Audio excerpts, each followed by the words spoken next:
चलो बच्चों, तो आज हम लोग एसएस में चैप्टर नंबर 5 कंटिन्यू करें, जो चैप्टर का नाम है नेचुरल डिजास्टर्स। देखो, इस चैप्टर में कल हमने डिजास्टर के बारे में समझा था। डिजास्टर किसे कहते हैं? डिजास्टर मीन्स तबाही।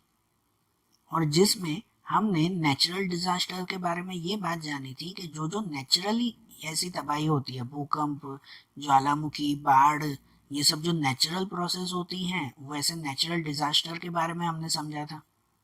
हमने ये देखा था कि ये नेचुरल डिजास्टर भी दो टाइप के आते हैं। एक पहला नेचुरल डिजास्टर जो कहते हैं कि अर्थ के अंदर, इंटीरियर ऑफ अर्थ, कुछ मूवमेंट होने की वजह से, जमीन के अंदर कुछ हलचल होने की वजह से जो नेचुरल डिजास्टर आते हैं, वो पहले टाइप। और अर्थ के एक्सटीरियर या तो सरफेस पर, जमीन के बाहर कुछ भी मूवमेंट होने की वजह से जो जो तबाहियां होती हैं, डिजास्टर्स आते हैं, वो सेकेंड। कल हमने अर्थ के इंटीरियर में मूवमेंट होने की वजह से जो जो डिजास्टर्स आते हैं ना, उनके बारे में हमने समझा था। इंटीरियर ऑफ अर्थ इस रीजन की वजह से, जिसमें हमने अर्थक्वेक के बारे में समझा, इसके बाद वॉल्केनोस के बारे में समझा था और सुनामी के बारे में समझा, इन डिजास्टर्स के बारे में समझा था। आज हम लोग दूसरे डिजास्टर देखें, नेचुरल डिजास्टर का दूसरा टाइप, कि अर्थ के सरफेस पे और अर्थ के बाहर, जमीन के बाहर कुछ मूवमेंट होने की वजह से, कुछ रीजंस की वजह से जो जो डिजास्टर्स आते हैं, आज हम लोग उनके बारे में समझेंगे। तो इनमें सबसे पहला डिजास्टर आता है, वो आता है फ्लड। फ्लड हम लोग किसे कहते हैं? फ्लड का मतलब होता है बाढ़, ठीक है ना, बाढ़ आना। ये सबको पता होगा कि जब बारिश की वजह से रिवर में, नदियों का पानी जब हद से ज़्यादा बढ़ जाता है ना, ओवरफ्लो हो जाता है जब, तब जो है वो ये बाढ़ आती है। ये बाढ़ आने के या तो इस फ्लड आने के मेनली दो ही रीज़न है, दो रीज़न मेन हैं इसके। कि एक तो जब बहुत ज़्यादा बारिश हो तो हैवी रेनफॉल की वजह से रिवर जहाँ से ओरिजिन होती है ना, मेनली कहाँ पर पता है? जहाँ पर रिवर ओरिजिन होती है, जहाँ से नदियाँ निकलती हैं, जो भी नदियाँ हमेशा कोई ना कोई पहाड़ से निकलती है, तो जहाँ पे नदियाँ निकलती हो, अगर वहाँ पे बारिश ज़्यादा हो जाए ना, तो पूरी नदी में पानी बढ़ जाता है। और वो बढ़ता हुआ पानी फिर क्या होता है, तो आसपास के गांवों में, शहरों में चला आता है। अब ये तो पानी है, वो एक जगह थोड़ी रहेगा, उसको तो जहाँ जगह मिलेगी वहाँ जाएगा ना। तो इसकी वजह से ऐसा जो है वो पानी वो शहरों में और गांवों में घुस आता है, जिसे हम लोग फ्लड कहते हैं, है ना। फिर तो पूरे पूरे शहर में पानी भर जाता है, हर एक गलियों में ये पानी भर जाता है, ये फ्लड हुआ। एक ये हैवी रेनफॉल की वजह से, और दूसरा फ्लड का रीज़न आता है वो कि जो डैम बांध दें ना रिवर के ऊपर, पता है ना, नदियों के पास में डैम बांधा जाता है पानी को स्टोर करने के लिए। तो अगर बाय चांस वो डैम टूट जाए, ऐसा बहुत कम किस्से होते हैं, लेकिन अगर डैम जो है वो टूट जाए, तो उसकी वजह से भी वो डैम का पूरा पानी आसपास के गांव और शहर में चला जाएगा, ठीक है। ये इन दो रीज़न की वजह से मेनली फ्लड होता है। अब फ्लड का पहला रीज़न और मेन रीज़न तो यही है, हैवी रेनफॉल, बहुत ज़्यादा बारिश होने की वजह से ये फ्लड आता है, मेन यही रीज़न है, बराबर ना। जब बहुत ज़्यादा बारिश आती है तब नदियों का पानी इतना ज़्यादा भर जाता है कि पहले तो पूरा डैम भर जाता है, पानी को जो है वो स्टोर करने के लिए डैम रखा जाता है नदी के किनारे, तो पहले तो पूरा वो डैम भर जाता है। और वो डैम जब ओवरफ्लो हो जाए, तो वो डैम का ज़्यादा पानी पूरा नदियों में और फिर आसपास के गांव और शहरों में चला आता है। मेन फ्लड का रीज़न यही है। और उनसे कितनी तबाही होती है, कितनी बार ये पानी का फोर्स इतना ज़्यादा होता है कि पूरे के पूरे जो है वो बिल्डिंग्स, पूरे के पूरे क्या कह सकते हैं, गांव के गांव जो है वो ये उसमें बह जाते हैं। कितनी बार फ्लड का जो है वो फ्लो इतना ज़्यादा हो जाता है, जिसमें कितनी जानें जाती हैं, कितना डिस्ट्रक्शन होता है, कितनी तबाही होती है इससे। हमारे यहाँ पर जो जो मेन फ्लड आए हैं ना, वो फ्लड हमारे इंडिया में काफ़ी टाइम में आए हैं। जैसे 1978 में सबसे पहले पुराना एक है, 1978 में गंगा यमुना नदी में जो है वो फ्लड आया था। तब हरिद्वार और उसके आसपास के कितने सारे शहर वो पानी में डूब चुके थे। फिर 1979 में गुजरात के सौराष्ट्र में मोरबी जिला है, और वहाँ उस मोरबी में मच्छू डैम है, मच्छू रिवर और मच्छू डैम भी है। तो उस मच्छू रिवर में पानी बढ़ गया था और उसकी वजह से बाढ़ आई थी। तो मोरबी शहर है ना, वो पूरा का पूरा शहर पानी में डूब चुका था। उसके बाद 2006 में यहाँ सूरत की जो तापी नदी है, वो तापी नदी का पानी हद से ज़्यादा बढ़ चुका था और पूरा सूरत पानी में डूब गया था। ठीक है ना, पूरे सूरत में क्या कहते हैं, घुटनों तक या कोई कमर तक, कोई कोई एरिया में तो पूरा का पूरा इंसान डूब जाए, इतना इतना पानी भी भर चुका था। बरोबर ना। तो 2006 में सूरत में आया था, 2008 में आया था, वो था बिहार में कोसी रिवर है, कोसी रिवर है, वहाँ बहुत बड़ी बाढ़ आई थी 2008 में। तो ज़्यादा बारिश की वजह से अक्सर जो है वो ये बाढ़ आती ही रहती है।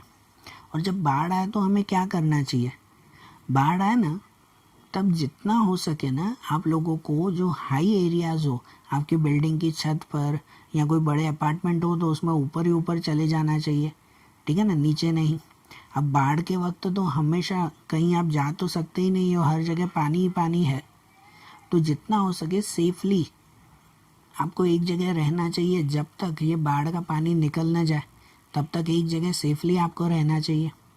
और जब बाढ़ का पानी निकल जाता है ना तो फिर दूसरी प्रॉब्लम क्या होती है, उसके बाद बीमारियां फैलती हैं, क्योंकि हर जगह पानी पानी भर गया तो फिर कीचड़ ही कीचड़ आ जाती है जहाँ देखो वहाँ पर, तो फिर बीमारियां ज़्यादा फैलती हैं। तो जितना हो सके जब ये बाढ़ का पानी निकल जाए ना तो उसके बाद भी इन चीज़ों की केयर करनी चाहिए कि आसपास हर जगह सफाई हो, जो कीचड़ जमा हो चुकी है तो उसे निकालना चाहिए, हटाना चाहिए, ये ध्यान देना चाहिए। ठीक है, जिससे बीमारियां ना फैले। जब भी फ्लड आए तो इन चीज़ों की केयर करनी चाहिए। और फ्लड का जो दूसरा रीज़न हमने बताया ना कि भाई डैम के टूटने की वजह से, देखो डैम के टूटने की वजह से ऐसे किस्से बहुत कम होते हैं भाई। बाय चांस अगर डैम टूट गया तो डैम का पूरा पानी जो है वो शहरों में चला आता है तो भी बाढ़ आती है, लेकिन ऐसे किस्से कम होते हैं। आप लोगों ने कोई डैम देखी है गुजरात की, जैसे सरदार सरोवर डैम है, ये सूरत की तापी नदी के ऊपर उकाई डैम है। तो ऐसे कितनी सारी जो है वो डैम्स हमारे गुजरात में है, हर नदी के ऊपर। इसमें क्या होता है कि देखो जो नदी का पानी होता है ना, जनरली नदी का पानी सीधा बहकर कहाँ चला जाता है, समुद्र में पूरा पानी चला जाएगा। तो वो तो वेस्ट हो जाता है ना, समुद्र में पानी चला गया, बात ख़त्म। लेकिन पूरा साल जब पानी चाहिए होता है ना तो उसके लिए नदी के बीच में बड़ी सी एक दीवार बना देते हैं, या समझो एक बड़ी सी टंकी जैसा, तो वो डैम कहलाता है, जिसमें नदी का पानी आगे बह न जाए, सबका सब समुद्र में न चला जाए, लेकिन उस डैम में स्टोर करके रखते हैं। फिर वो डैम में स्टोर किया हुआ पानी फिर वो पूरा साल चलता है, हर शहरों में वो पानी पहुंचाते हैं, हर खेतों में पानी पहुंचाते हैं। इसके लिए ये डैम बनाते हैं ना कि उसमें नदी का पानी स्टोर करके रखते हैं। अब वो इतना ज़्यादा पानी होता है कि अगर बाय चांस वो डैम टूट जाए ना तो पास वाला पूरा का पूरा शहर डूब जाए। एक एग्जांपल दे रहा हूँ, जैसे कि सूरत में 2006 में बाढ़ आई थी तो हर जगह पर एक एक फ्लोर जितना मिनिमम पानी चढ़ गया था। पूरे सिटी में कितना, एक एक फ्लोर। अब अगर कोई आसपास अपार्टमेंट हो, आप अपार्टमेंट में रहते हो तो एक फ्लोर होता है ना जैसा, तो एक फ्लोर जितना पानी आ चुका था हर जगह पर, बराबर इतना पानी था। तो ये तो नॉर्मल बारिश की वजह से। अगर बाय चांस सूरत में आया हुआ डैम टूटे ना, जस्ट एग्जांपल दे रहा हूँ, तो कितनी बड़ी बाढ़ आ सकती है कि अगर सूरत का डैम टूटे तो पूरे सूरत में 3-3 या 4-4 माले जितना पानी भर जाएगा। पूरे सूरत में 3 या 4 फ्लोर जितना पानी भर सकता है। इतना पानी जो है वो उसे एक डैम में होता है। तो इमेजिन कर लो आप लोग कि आपके आसपास जितने भी अपार्टमेंट्स हो या आपका घर हो, कितना होता है, 3-3 फ्लोर जितना। तो इतना इतना पानी अगर डैम टूटे तो इतनी बाढ़ आ सकती है, समझ रहे हो ना। तो देखो अब ये जैसे डिज़ास्टर देखा ना, अब उसके बाद दूसरा डिज़ास्टर आता है जिसका नाम है फेमाइन। फेमाइन क्या, तो वो फ्लड का उल्टा, हाँ उसका अपोजिट समझो। फ्लड का मतलब क्या होता है कि जब एक्सेस ऑफ रेनफॉल या बहुत ज़्यादा बारिश होने की वजह से जब नदियों का पानी एकदम बढ़ जाता है तो वो फ्लड कहलाता है। लेकिन उसका उल्टा, कि जब बिल्कुल बारिश न होने की वजह से नदियों का पानी सूख जाता है, हर जगह पर ड्राइनेस आ जाती है, एकदम सूखा पड़ जाता है, तो उसे फेमाइन कहते हैं। फेमाइन मतलब अकाल पड़ना, सूखा पड़ जाना, वो फेमाइन कहलाता है। ठीक है, जब एक साल नहीं भाई, एक साल बारिश ना हो ना, तो हर जगह डैम में तो इतना पानी होता है कि चलो ठीक है कि उस डैम के पानी से पूरा साल चल जाता है, अगर एक आध साल बारिश ना भी हो तो भी। लेकिन कभी अगर कहीं पर 2-3 साल कंटिन्यू बारिश ना पड़े, होता है ना कोई रेगिस्तान जैसे एरिया होते हैं या दूसरे कोई एरिया कि जिसमें अगर 2-3 साल बारिश ही ना पड़े, तो जिससे क्या होगा, हर जगह पर जितना भी पानी होगा ना, सब पानी सूखता जाएगा। हर साल जब बारिश पड़ती है ना, तो हर जगह का पानी रिचार्ज होता रहता है। हर जगह मतलब क्या कि देखो, एक तो हर गांव-गांव में जो वेल्स, कुएं बने हुए होते हैं, उस कुओं के अंदर पानी होता है ना। फिर इसके अलावा जो है वो ज़मीन के अंदर का ग्राउंड वाटर कहते हैं। आप कभी ज़मीन खोदते हो तो वहाँ से पानी नहीं निकलता। आपके घर में हर जगह पर वो बोरिंग की मशीन लगी हुई होगी, हर एक घर में होता है ना। वो बोरिंग की मशीन वो कहाँ से, ज़मीन के अंदर का ही पानी आपको निकाल के देती है ना। तो ये ग्राउंड वाटर है ना, ज़मीन के अंदर का पानी है ना। लेकिन अगर 2-3 साल कंटिन्यू बारिश ना पड़े ना, तो ये ज़मीन का अंदर का पानी भी ख़त्म होता जाएगा। ज़मीन के ऊपर का पानी मतलब तालाब, नदियाँ, ये सब चीज़ें सूखती जाएगी। और धीरे धीरे जो है वो ज़मीन भी धीरे धीरे सूखती जाएगी, क्योंकि धूप की वजह से ज़मीन का भी जो भी पानी होगा वो सब भी इवेपोरेट हो जाएगा। तो ऐसी कंडीशन को फेमाइन कहते हैं। और इनकी वजह से क्या होता है पता है, अगर 2-3 साल बारिश ना हो तो उसकी वजह से खेती नहीं होती, पानी के बिना का सब काम अटक पड़ता है। मतलब खाने की कमी, पानी की कमी, दूसरी चीज़ों की कमियां पड़ जाती हैं। इस चीज़ों को या इस कंडीशन को फेमाइन कहते हैं, अकाल आना कहते हैं। बरोबर। इस कंडीशन में जैसे आप यहाँ पे देख भी रहे हो, हर जगह पर है ना क्रैक्स आ जाते हैं, पूरी की पूरी ज़मीन सूख जाती है, टूट जाती है। यहाँ पे ऐसी सूखी ज़मीन में आप इमेजिन तो करो क्रॉप्स तैयार कैसे होंगे बिना पानी के, कितनी ख़राब कंडीशन आ जाती है। तो इन कंडीशन की वजह से जो है वो काफ़ी प्रॉब्लम्स होती हैं। अब ये तो चलो ठीक है कि आज का प्रेजेंट टेक्नोलॉजी का टाइमिंग इतना अच्छा है कि ये फेमाइन अब नहीं आता है। नहीं तो पहले का टाइमिंग था ना कि जब ऐसी डैम नहीं बनाते थे, ऐसे जो है वो ये क्या कह सकते हैं कि इतनी अच्छी टेक्नोलॉजी नहीं थी, तो इसकी वजह से प्रॉब्लम क्या होती थी कि जब भी जिस साल भी बारिश ना होना, तो उस साल हर साल ऐसा खाने पीने की कमी पड़ जाती थी। न लोगों को पीने के लिए पानी होता, न कुछ खाने के लिए, पानी के लिए दूर दूर तक भटकना पड़ता, क्योंकि आसपास तालाब और नदियों में सब जगह पर जो है वो पानी ख़त्म हो जाता। तो पानी आए कहाँ से फिर, बरोबर ना। तो ये कंडीशन, फेमाइन की कंडीशन पहले बहुत हैवी थी, लेकिन अब ये अच्छा है कि ये कंडीशन अब नहीं आती है। और फेमाइन को रोकना भी हो ना, इस कंडीशन को रोकना भी हो ना, तो इसका एक ही सबसे अच्छा इलाज है, वो इलाज है ज़्यादा से ज़्यादा पेड़ तैयार करना। क्योंकि जितने ज़्यादा पेड़ तैयार किए जाएंगे ना, तो उतना ही ज़्यादा वो बारिश लेकर आएंगे। क्योंकि हमें पता है ना कि भाई पेड़ जो है वो हमेशा बारिश लेकर आते हैं। तो जितने ज़्यादा पेड़ तैयार होंगे तो उतना वो सॉइल को भी बचाएंगे, ज़मीन को भी नरम बना कर रखेंगे, और वो बारिश भी लेकर आएंगे। तो जिनकी वजह से जो है वो इस फेमाइन को अटका सकते हैं, ठीक है ना, इस सिचुएशन को रोक सकते हैं हम लोग, बरोबर। अब ये जैसे देखा, अब इसके बाद का जो है वो दूसरा नेचुरल डिज़ास्टर जो उसके आगे है, साइक्लोन। अब साइक्लोन मीन्स क्या, साइक्लोन हम लोग सिंपल भाषा में इसे कहते हैं तूफ़ान, ठीक है ना। सिंपल जो है वो तूफ़ान कहा जाता है कि जब हवा जो है वो हद से ज़्यादा स्पीड से चलती हो ना, तो उसे साइक्लोन कहते हैं, ठीक है ना। साइक्लोन का दूसरा नाम हम लोग स्ट्रॉम या तो विल विंड भी कहते हैं, ठीक है ना, जोर से आया हुआ तूफ़ान हम लोग ये सिंपल कहते हैं। जब हवा हद से ज़्यादा स्पीड में हो, समझ रहे हो ना, बहुत ज़्यादा स्पीड है। आप लोग नॉर्मल जैसे गाड़ी पे जाते हो, या तो अगर कोई बारिश का मौसम हो तो उस वक्त हवा आती है, ये तो बहुत नॉर्मल। लेकिन कितनी बार हवा की स्पीड इतनी ज़्यादा हो जाती है कि अगर उसके सामने कभी कोई घर वगैरह भी हो ना, तो वो घर को भी जो है वो पूरा का पूरा उखाड़ के चली जाती है। अगर आप ऐसी स्पीड में अगर आप खड़े रहो ना, ये लिटरली अगर कोई इंसान उस हवा के सामने खड़ा रहे ना तो वो खड़ा नहीं रह पाएगा, वो इंसान भी उस हवा के जरिए ज़ोर से उड़ जाएगा। इतनी तेज़ हवा, तो उसे साइक्लोन कहते हैं। बराबर, नॉर्मल हवा नहीं, बारिश के मौसम में जो वो ज़ोर से हवा चलती है ये तो बहुत नॉर्मल, ठीक है।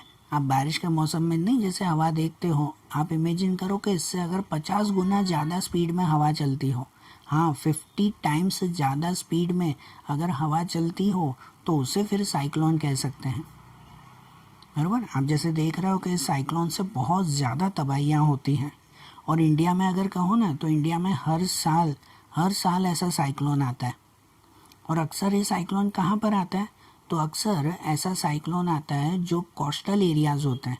कोस्टल एरियाज़ मतलब जो दरिया किनारे के एरियाज़, ज़्यादातर दरिया किनारे के जो भी एरियाज़ होते हैं ना, वहाँ पे हमेशा ऐसा साइक्लोन आता ही आता रहता है। और इन साइक्लोन की वजह से न जाने कितना नुकसान होता है हर साल, है ना, हर साल बहुत नुकसान होता है।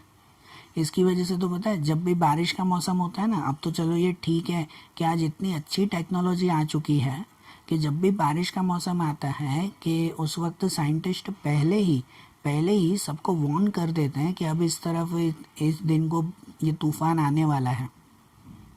पता है, आप लोग शायद न्यूज़ वगैरह देखते होंगे, तो उस न्यूज़ में ना बारिश के मौसम में दिखाते हैं, पूरा वो इंडिया का मैप बना हुआ होता है, फिर उसमें वो कलर करके दिखाते हैं कि देखो अब यहाँ से हवा आने वाली है, इस दिन को तूफ़ान आएगा इस जगह पर, पहले ये बता देते हैं ना।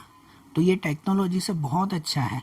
तो इसकी वजह से जब पता चलता है ना कि हाँ इस तारीख को तूफ़ान आने वाला है, तो पहले ही उस पूरे एरिया को खाली कर दिया जाता है, वहाँ से लोगों को हटा देते हैं, वहाँ के जो है वो घर वगैरह मजबूत बना देते हैं कि जिससे इस तूफ़ान की ज़्यादा असर न हो, तो लोगों को बचाया जा सकता है। लेकिन पहले जब ऐसी टेक्नोलॉजी नहीं थी ना, तो ऐसे तूफ़ान की वजह से हर साल हज़ारों लोगों की जान जाती थी। क्योंकि ये तूफ़ान है, बारिश के मौसम में समुद्र के पास ये तूफ़ान आते ही रहते हैं, तो इनकी वजह से पहले बहुत नुकसान होता था। लेकिन अब टेक्नोलॉजी की वजह से इन चीज़ों से बचा जा सकता है। और जब भी तूफ़ान वगैरह आता हो ना, तो हमें भी एक ध्यान देना चाहिए कि जब अगर वार्निंग देते हैं, अब पता है ना गवर्नमेंट आपको वार्निंग देती है कि देखो आगे के 2 दिन बहुत ज़्यादा बारिश होने वाली है, अगर काम हो तो ही घर से बाहर निकलो, कहते हैं कि नहीं, सरकार सीधा ही कहती है ना। तो उस वक्त गवर्नमेंट की इन चीज़ों को फॉलो करना चाहिए कि अगर गवर्नमेंट कह रही है काम हो तो ही बाहर निकलो, तो ही बाहर निकलना चाहिए, नहीं तो फिर घर पर ही बैठना चाहिए। इन चीज़ों का ध्यान रखना चाहिए ना हमें, ठीक है ना। और हो सके तो हमेशा सेफ जगह पे, ऐसी जगह पे कि जहाँ पर जो है वो ये तेज़ हवा ना आ सके। अगर आप घर में बैठे हो और कभी तूफ़ान आ ज़ोर से आ रहा है ना, तो खिड़की दरवाजे वगैरह सब बंद करने चाहिए, नहीं तो उनसे वो तेज़ हवा तो वो घर के अंदर भी परेशान करती है फिर, बराबर। तो इन चीज़ों का ध्यान रखना फिर। और ये जैसे नेचुरल डिज़ास्टर एक था, उसके बाद का नेचुरल डिज़ास्टर है अब जो है फॉरेस्ट फायर। फॉरेस्ट फायर मतलब क्या, कि जंगल में लगने वाली आग। अब ये जो है वो नेचुरल डिज़ास्टर में से ही आता है। जंगल में आग कोई इंसान नहीं लगाता, नेचुरली लगती है। अब नेचुरली आग कैसे लगती है, तो इनके काफ़ी रीज़न्स हैं, सुनना ध्यान से। जंगल में कैसे, और जंगल में आग भी कैसे लगती है, जैसे आप ये देख रहे हो ना कि जंगल में जब आग लगती है ना तो पूरा का पूरा जंगल जो है वो जल जाता है, सब पेड़ पौधे, वहाँ के कितने एनिमल्स को ये नुकसान पहुँचाते हैं। तो ये आग एक्चुअली कैसे लगती है, तो जब ड्राई सीज़न आती है ना, पता है ना हर ट्रीज़ के ड्राई सीजन्स होते हैं, साल में एक बार ऐसा होता है कि पूरा पेड़ सूख जाता है, सब पत्ते गिर जाते हैं, फिर जो है वो स्प्रिंग सीजन में सब नए नए पत्ते आने लगते हैं, होता है ना। तो जब ये सब पत्ते क्या कहते हैं कि भाई सूख जाते हैं ना, तब उस वक्त आपको वो एक्सपेरिमेंट याद है, एक बात याद करवा रहा हूँ कि जब साइंस में आप लोग वो एक्सपेरिमेंट याद करते थे कि कोई दो पत्थर हो ना, तो उन दो कोई पत्थरों को आपस में अगर ज़ोर से घिसें, स्ट्राइक करें, तो उसमें से आग निकलती है, याद आ रहा है। वैसे ही अगर कोई 2 ड्राई स्टिक हो ना, ड्राई स्टिक मतलब कि 2 अगर कोई सूखी लकड़ियाँ हो, पेड़ की लकड़ियाँ अगर कोई 2 सूखी लकड़ियाँ हो, तो वो लकड़ियाँ भी अगर आपस में टकराए, अगर आपस में स्क्रैच हो या फिर टच हो, तो उनसे भी ये आग निकलती है। जैसे पत्थरों में से आग पैदा होती है ना, वैसे ही इनमें से भी ये आग पैदा होती है। तो जंगल में अक्सर ऐसा होता है कि जहाँ पर जो है वो अगर दो सूखे पेड़ हो, अब तेज़ हवा चल रही है, अब तेज़ हवा चलने की वजह से उन पेड़ों की लकड़ियाँ आपस में क्रैश होती हैं, आपस में टकराती हैं और फिर जो है वो घिसाती हैं आपस में, और उनकी वजह से नेचुरली थोड़े से आग के तिनके निकल जाते हैं, है कि नहीं। अब वो लकड़ियाँ आपस में खुद ही जो है वो अगर घिसाएगी तो उसमें से आग तो बनेगी ना। तो ये नेचुरली, कोई इंसान जाकर वहाँ आग नहीं लगाता। तो ऐसी जो है वो ये फायर वहाँ पर रेडी होती हैं, और जैसे ही आग लगती है ना, अब वो तो जंगल का एरिया, नीचे सब सूखे पत्ते पड़े होते हैं, वो पेड़ भी सूखा होता है, तो ये सूखी चीज़ें आग को जल्दी पकड़ लेती हैं। तो जरा सी आग अगर वहाँ पे लग गई उन पेड़ों की लकड़ियों की वजह से, कि वो आग सीधे उन पत्तों पे जाके गिरती है और वो सब पत्तों में आग लग जाती है। अब थोड़े से पत्तों में अगर आग लगी तो वो आग पास वाले पेड़ में लग जाएगी, एक पेड़ में आग लगी तो हवा की जगह पे दूसरी जगह पर लग जाएगी। पता है, जब तेज़ हवा चलती है ना, तो तेज़ हवा आग को और ज़्यादा बढ़ाती है। ठीक है, कि तेज़ हवा जो होती है वो उस आग को और ज़्यादा बढ़ाती है। अब जंगलों में तो हवा चलती ही रहती है, तो इसी वजह से अगर एक पेड़ में आग लग गई ना, तो वो हवा की वजह से, और वो पत्ते होते हैं ना तो जो जल्दी जलते हैं, तो उनकी वजह से इजीली दूसरे पेड़ में लग जाएगी, इजीली तीसरे पेड़ में, और धीरे धीरे धीरे करते हुए पूरे जंगल में आग लग जाती है। और ये जंगल का एरिया है, आप सोचो इस एरिया में अगर आग को रोकना हो ना तो वो ऑलमोस्ट इम्पॉसिबल हो जाता है। बहुत नुकसान होता है उनकी वजह से, पूरे जंगल के जंगल ख़राब हो जाते हैं। ठीक है, और सिर्फ जंगल ही नहीं, वहाँ रहने वाले एनिमल्स, बर्ड्स, इंसेक्ट, वो कहाँ जाएंगे। कितनी बार वो भी इस आग में जलकर मर जाते हैं। पेड़ों के ऊपर रहने वाले जो पंछी होंगे, अचानक पेड़ में आग लग जाए तो वो कहाँ जाएंगे, वो भी तो जलकर मर जाते हैं ना। जो रहने वाले एनिमल्स होंगे, भले वो लायन, टाइगर जैसे बड़े बड़े एनिमल्स क्यों ना हो, वो भी इस आग से थोड़ी बच पाएंगे, उनकी भी डेथ हो जाती है इन आग में। कितना सारा नुकसान होता है इस आग की वजह से। ठीक है, अभी लास्ट ईयर ही दुनिया का सबसे बड़ा जो है वो फॉरेस्ट जो है, दुनिया का सबसे बड़ा अमेज़न फॉरेस्ट, उस अमेज़न फॉरेस्ट में ऐसी आग लगी थी लास्ट ईयर, 1 साल पहले ही, और जिनकी वजह से ये दुनिया का सबसे बड़ा जंगल, वो आधा जितना जंगल जल चुका। इमेजिन कर रहे हो, इतना बड़ा आधा जंगल जो है वो जल गया था, और कितने सारे एनिमल्स की जो है वो अंदर डेथ हो चुकी थी। और इन फॉरेस्ट फायर से बचें कैसे, अभी है तो ये नेचुरल, रोक कैसे सकते हैं। तो इनमें अगर फॉरेस्ट डिपार्टमेंट के लोग वो थोड़ी सी केयर करें ना, तो ऐसे डिज़ास्टर से बचा जा सकता है। कि अगर फॉरेस्ट डिपार्टमेंट के लोग अगर थोड़ी केयर करें तो, कौन सी केयर, कैसी केयर करना, तो केयर ऐसी कि जब भी पता हो कि अब ड्राई सीज़न आने वाला है, पेड़ के पत्ते सब सूख जाएंगे, तो हो सके ना तो उनमें से कुछ पेड़ों की डालियाँ वो फॉरेस्ट डिपार्टमेंट के लोग पहले ही काट देते हैं। फिर पेड़ों की डालियाँ काटने से क्या होता है पता, कि उनसे जो है वो जो दो पेड़ आपस में टकराते हैं ना, वो लकड़ियाँ आपस में घिसाती है ना, वो घिसाना बंद हो जाती है। डालियाँ थोड़ी सी काट कर सब पेड़ों को दूर दूर कर देते हैं, तो जिसकी वजह से न वो आपस में टकराएगी और न फिर जो है वो ये आग बनेगी। तो ये चीज़ों की केयर की जाती है ना उसमें, बराबर। और ये जैसे हमने देखा ना फॉरेस्ट फायर, अब इसके बाद आखिरी एक नेचुरल डिज़ास्टर आता है जिसका नाम है लैंडस्लाइड। क्या है लैंडस्लाइड? लैंडस्लाइड मतलब क्या, कि जब कभी कोई भी ज़मीन हो ना, वो ज़मीन का एक टुकड़ा जब सडनली जो है वो टूट जाता हो, सडनली टूट जाता हो और जो नीचे आकर गिरता हो, तो उसे लैंडस्लाइड कहते हैं। लैंडस्लाइड अक्सर माउंटेनियस एरिया में होती है, पहाड़ वाले एरिया में। जैसे आप देख रहे हो कि कोई भी पहाड़ वाला एरिया हो और वहाँ से कोई ज़मीन का एक भाग, जैसे एक छोटा सा पार्ट है ना, तो वो छोटा सा पार्ट अगर जो है वो नीचे आकर ज़ोर से गिरता हो ना, तो ये लैंडस्लाइड कहलाई। ये लैंडस्लाइड अक्सर किसकी वजह से होती है, तो ये होती है या तो बहुत ज़्यादा बारिश की वजह से, बहुत ज़्यादा बारिश, जब कोई बारिश हो या कभी जो है वो बादल फट जाए, तो इतनी ज़्यादा बारिश होती हो ना, तो उसकी वजह से पूरी की पूरी ज़मीन पहाड़ से नीचे गिर आती है, और वो पहाड़ से जब नीचे गिरती है तो नीचे के एरिया पूरे ख़त्म हो जाते हैं। ज़्यादा बारिश की वजह से या तो कभी भूकंप की वजह से, जब अर्थक्वेक आता हो, जब भूकंप आता हो, तो उसकी वजह से भी ये प्रॉब्लम आती है, ठीक है ना। तो अब इनमें क्या होता है, फिर लैंडस्लाइड में क्या होता है, तो जब कोई ज़्यादा बारिश हो ना, जैसे कि भाई हमारे यहाँ पर हुआ था कुछ सालों पहले, जो है वो अमरनाथ में ऐसा हुआ था, ठीक है, सॉरी केदारनाथ में जो है वो ऐसा हुआ था कि वहाँ पर बादल फटा था, ठीक है। आप जो दूसरा फ़ोटो देख रहे हो वो उसका है कि जो केदारनाथ में ऐसा हुआ था, वहाँ पर जो है वो ज़ोर से बादल फटा था।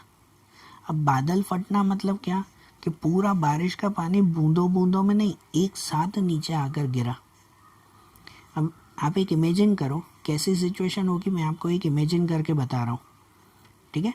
आप सपोज़ कि आप जो है वो कोई दरिया किनारे पे गए हो, सिचुएशन माइंड में रखना क्या होगी फिर, कि आप कोई दरिया किनारे जा रहे हो, वहाँ दरिया किनारे पे पता है वो मिट्टी से आप लोग घर बनाते हो, पूरा का पूरा वो टीला बनाते हो मिट्टी का, करते हैं ना ऐसा। तो समझो आपने मिट्टी का एक घर बनाया है, जैसे समुद्र किनारे पे आप जाकर बनाते हो वैसा। अब उस मिट्टी का जो घर बनाया, उसके ऊपर समझो कि कोई धीरे धीरे जो है वो पानी डाल रहा है, तो उस मिट्टी के घर पे कुछ होगा, शायद नहीं होगा। वो कहते हैं ना कि वो फ्लावर्स को देने के लिए वो फव्वारा नहीं आता, फूलों को पानी देना हो तो उसके लिए जैसे वो फव्वारा आता है ना, समझो उस फव्वारे से अगर उस मिट्टी के ढेर पर जो आपने मिट्टी का घर बनाया है उसके ऊपर कोई पानी डाल रहा है, तो वो मिट्टी का घर ख़राब नहीं होगा, नहीं होगा ना। मतलब समझो वो धीरे धीरे बारिश आ रही है तो वो मिट्टी का घर ख़राब होगा नहीं ना। लेकिन अगर कोई ऐसा करे कि आपने नीचे मिट्टी का घर बनाया है और उसके ऊपर कोई ज़ोर से पूरी बाल्टी डालकर पानी डाल दे, पूरी की पूरी बाल्टी ज़ोर से उस मिट्टी के ऊपर डाल दे, पानी पूरा का पूरा पानी, तो क्या हालत होगी उस मिट्टी के घर की, क्या होगी, एक सेकंड भी रुकेगा, उसी वक्त पूरा मिट्टी का घर मिट्टी में मिल जाएगा, होगा कि नहीं ऐसा, सही बात है ना ये। तो इससे क्या हो, ये एक तरह की सिचुएशन जैसे कहते हैं बादल फटना। नॉर्मल बारिश होती है ना, तो वो नॉर्मल बारिश जैसे आपके नहाते वक्त आप लोग वो शावर में नहाते हो, वो नॉर्मल बारिश इतनी अच्छी लगती है। बादल फटना उसे कहते हैं कि ज़ोर से किसी ने पूरी बाल्टी का पानी ज़ोर से आपके सिर पे दे मारा हो, ठीक है, बाल्टी नहीं, बाल्टी का पानी ज़ोर से आपके सिर पे फेंक दिया हो, तो भी कितनी ज़ोर से लगता है सिर पे, है ना। तो ये बादल फटना कहते हैं। जब ये बादल फटता है ना, जैसे ये केदारनाथ में हुआ, ज़ोर से बादल फटा और पास के जितने भी पहाड़ थे ना, वो पूरे के पूरे पहाड़ वो नीचे आकर गिरे, उसकी पूरी मिट्टी पानी के साथ पूरा नीचे आ गया, इसे लैंडस्लाइड कहते हैं। और वहाँ केदारनाथ में जितने भी घर थे, जितने भी वहाँ पे विलेजेस थे, उन सबको बहुत इफ़ेक्ट हुआ, बहुत वहाँ पर जान गई इसकी वजह से। तो ये भी एक तरह का नेचुरल डिज़ास्टर है, बराबर। इनसे भी उस एरिया में, जो भी एरिया में ऐसा लैंडस्लाइड होता हो ना, तो वहाँ पर हैवी डिस्ट्रक्शन होता है, ठीक है। तो देखो यहाँ हमारा ये चैप्टर कंप्लीट हुआ, बराबर ना। और आज जैसे ये चैप्टर देखा ना हमने, अब ऐसे ही एसएस के दूसरे चैप्टर्स हम लोग अगले वीडियोस में देखेंगे। Okay, thank you.